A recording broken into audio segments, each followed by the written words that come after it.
for the record on that intro music, huge Hamilton fan. It's the soundtrack to the revolution is what I always say. And there's a mixtape, if you don't know, and that's the Busta Rhymes version of Rise Up. So it's a good one.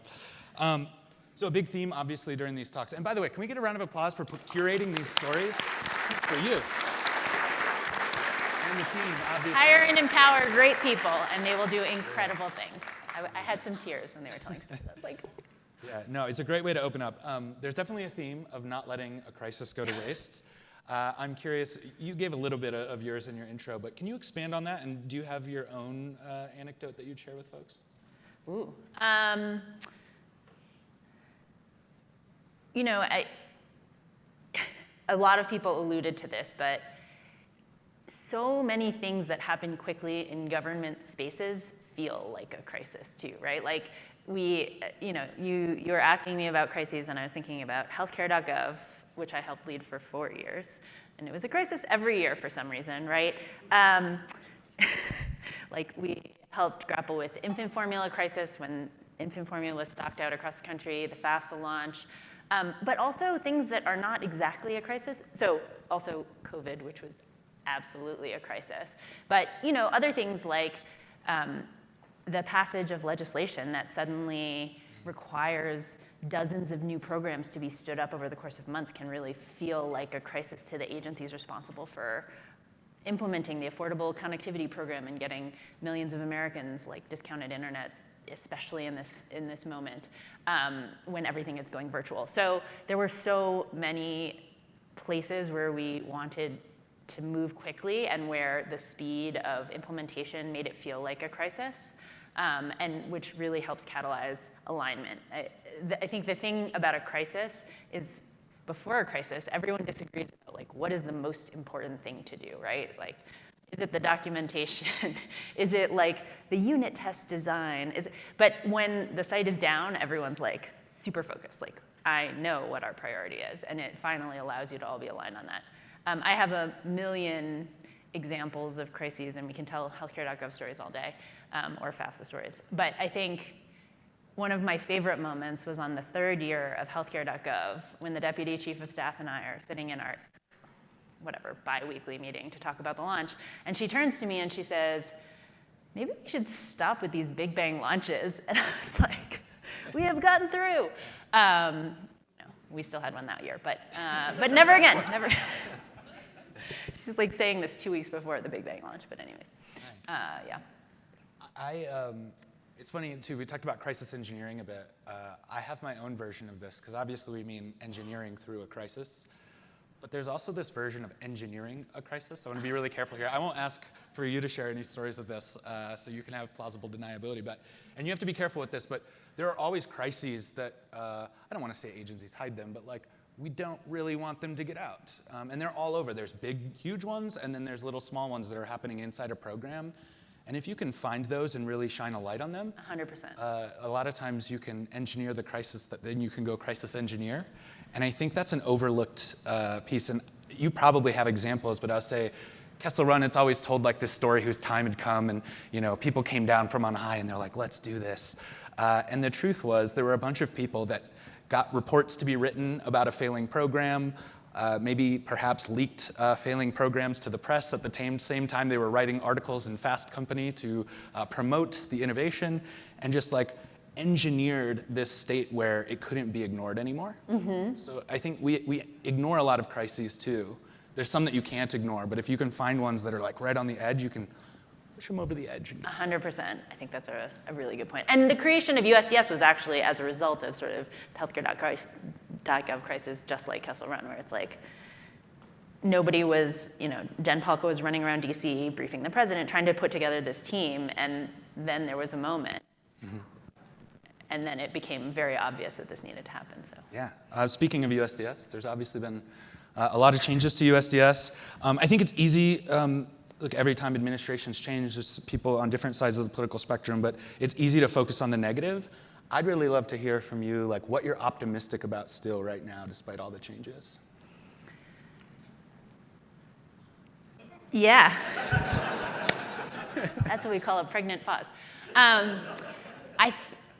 So, first of all, there are incredible teams currently at USDS still working on launching things that we all would consider important things, fixing and improving the efficiency of the Medicare program, updating the systems. The Medicare payment systems are incredibly efficient. They don't cost very much. They've been around for 40 years. They pay out about a fifth of GDP every year, and they're pretty old. So, making progress on improving those systems, visas at the State Department. I mean, there's an incredible number of programs still moving. They talked about the FAFSA team, which is, I would say, stronger than ever. So I think there are places where we agree on the goals, and I think those are tremendous opportunities to keep making progress forward, especially because the other thing I will say, and I said this in a bunch of interviews, the political capital that current leaders are willing to spend on some of this line of work is more than we have all experienced, right, at various points in time. I think it's, for some reason, Mamdani was giving a good speech about this last week. Like, why have Democrats ceded, and by the way, I'm fairly apolitical, but why have Democrats ceded efficiency as a thing that we care about? Like, efficiency is crucially important for all the things that we want to make possible. And so I think there's a ton of appetite for the types of improvements that we all in this room want to make. And the question is finding the places where we agree on the outcomes that we want to achieve with those improvements. I guess I would also, maybe I'll leave it with that. Fair enough. It's interesting too, whenever we go through these changes, there's all these big programs that we've always wanted to modernize. I'm reminded of a story, maybe I'll keep it vague because I don't know if this is public, but there was a story about an EHRM in an agency, and I think we always default to like these big changes that we want to make. It's like, it would be really great. Of course, the like super engineers like, we should build out this beautiful Kubernetes architecture with a Kafka event stream, and let's completely modernize this system. But I was told a story that hundreds of thousands of people had died due to lost medical records. And at the center of that was like, the EHRM was a problem, but it was really a PDF upload feature. There was a bug, and medical records weren't getting uploaded properly, and they were losing continuity of care, and people were dying because of this. And so there's like this big crazy thing that you can go do, but then you can also just ship a change to a PDF upload feature and save hundreds of thousands of lives. And there's impact like that all around the government. No matter what administration is in charge, people invest in different things during different administrations, but there's all kinds of like really incredible things you can do that also don't even require a ton of political capital. Like just 100%.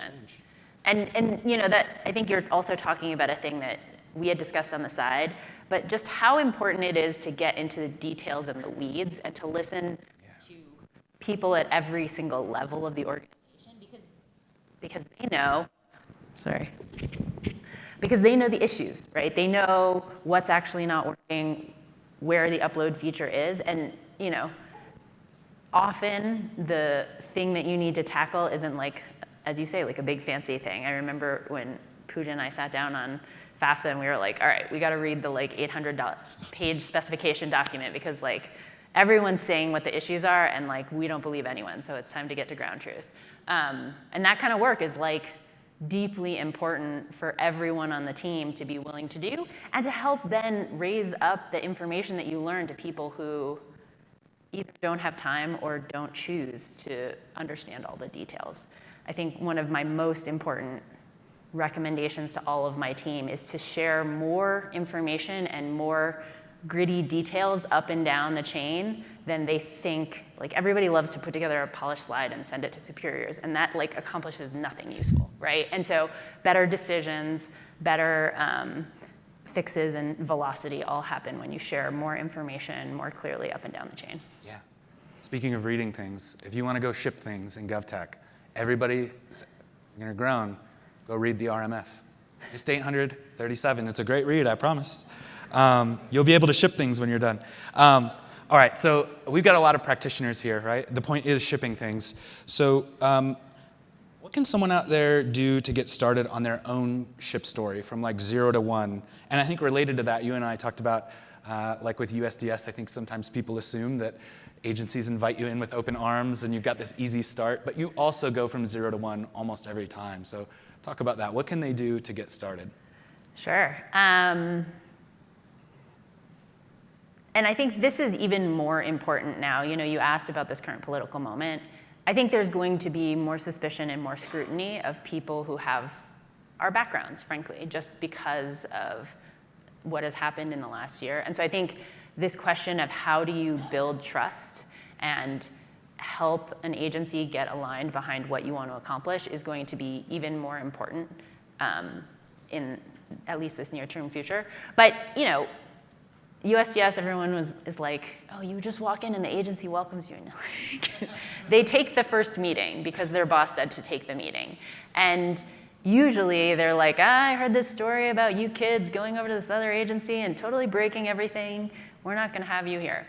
And so the process is really, first of all, we had a pretty rigorous process for vetting. I mean, not like all written out in code, but like we really vetted our customers well, right? And that is, the early phases are, can we get aligned about what we're trying to accomplish? Can we build the trust to agree that we want to accomplish that, even if at the beginning we don't see the same path to it because we come from very different places?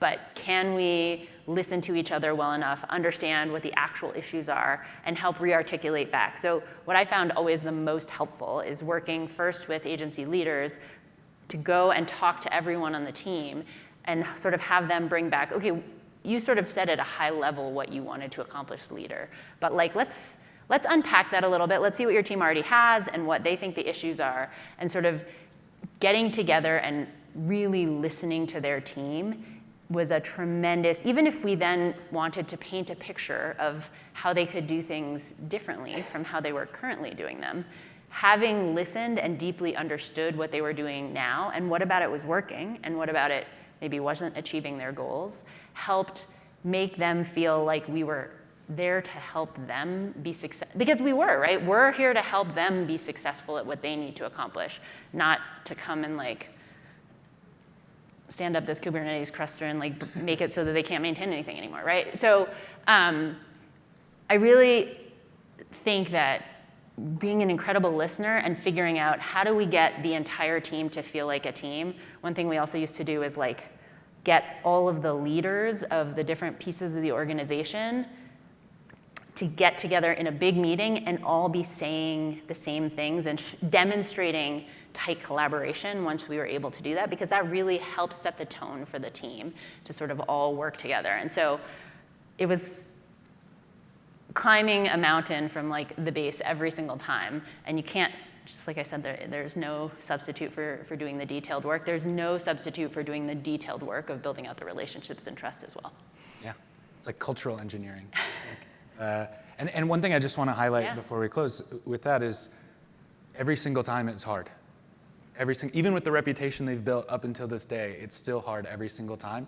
And I think a lot of us, we like have this expectation that it's going to get easier, and that expectation mismatch is what causes burnout. And I think it's really important to just remember that is the work every single time. Engineers alike, it's not just PMs and designers doing the soft skills, like everybody, the whole team has to do what she just said. I think that's really powerful. So thank you. But it gets less scary, right? The one thing is like you've seen it a bunch of times. You can start to, sorry, I went like skiing last week on some stuff that I'd never skied before. And like the fourth time you're on a 45-degree slope, you're like, this is terrifying, but I've done it before and I know what happens. And I think getting to a place where you can really pattern match and start to, it's gonna be hard every single time, but you know what the work is and you know what needs to be done. Thank you. It's a great note to end on. Thank you. Thank you.